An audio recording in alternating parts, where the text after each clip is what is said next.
001, Fakultas Pertanian, Program Studi Kehutanan Universitas Jambi dengan NIM L1A11552. Nah, di sini saya akan membahas materi manajemen sumber daya hutan mengenai prosedur penggunaan model alometrik untuk pendugaan biomasa dan perhitungan karbon stok hutan Indonesia. Disimak videonya ya teman-teman. Kita masuk pada pembahasan yang pertama, yaitu prosedur pendugaan biomasa dan perhitungan stok karbon. Nah, pada prosedur ini terdapat dua tahapan, yaitu ketentuan dan juga proses pendugaan. Ketentuan yang diperlukan dan persyaratan yang harus dipenuhi dalam pendugaan biomasa dan stok karbon hutan adalah: yang pertama, pedoman ini digunakan untuk melakukan pendugaan biomasa dan stok karbon terhadap objek berupa individu, pohon, atau tegakan hutan. Yang kedua, objek dapat dipilah berdasarkan satuan jumlah pohon, satuan luasan, atau tipe ekosistem hutan. Nah, proses yang kedua yaitu proses pendugaan yang diawali oleh persiapan. Yang pertama, tentukan objek yang akan diduga biomasa dan stok karbonnya. Yang kedua, siapkan seluruh data dan informasi berkaitan dengan objek yang akan diduga biomasa dan stok karbonnya tersebut. Nah, yang ketiga, pemilihan data dasar. Yang pertama, tersedia data jenis pohon, diameter, dan tinggi pohon.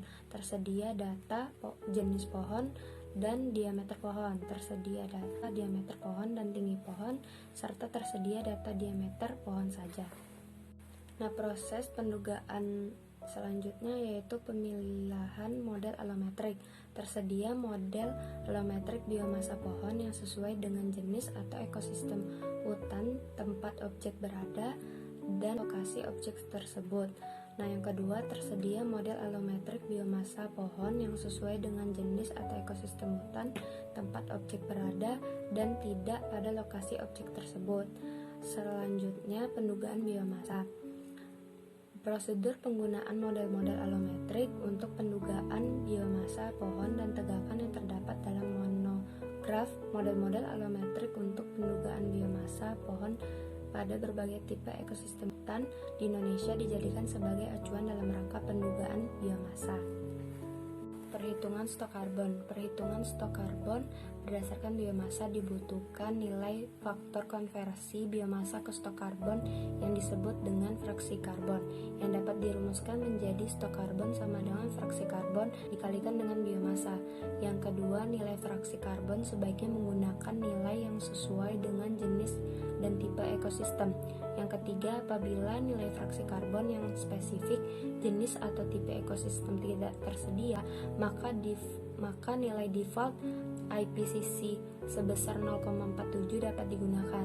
Nah, yang ketiga, konversi stok karbon ke karbon dioksida ekuivalen dapat menggunakan perbandingan massa atom relatif karbon dengan massa molekul relatif karbon dioksida dapat dirumuskan menjadi karbon dioksida ekuivalen sama dengan 44/12 dikalikan stok karbon. Nah, kita masuk pada pembahasan penyajian hasil pendugaan biomasa dan perhitungan stok karbon yang diawali oleh prinsip. Penyajian hasil dilakukan dalam rangka penyampaian data dan informasi hasil pelaksanaan kegiatan sebagai bahan sumber informasi.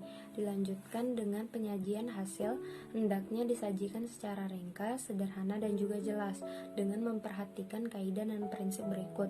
Yang pertama, keterbukaan, keakuratan, kekonsistenan, kelengkapan, dan juga dapat diperbandingkan. Yang kedua yaitu jenis data dan informasi.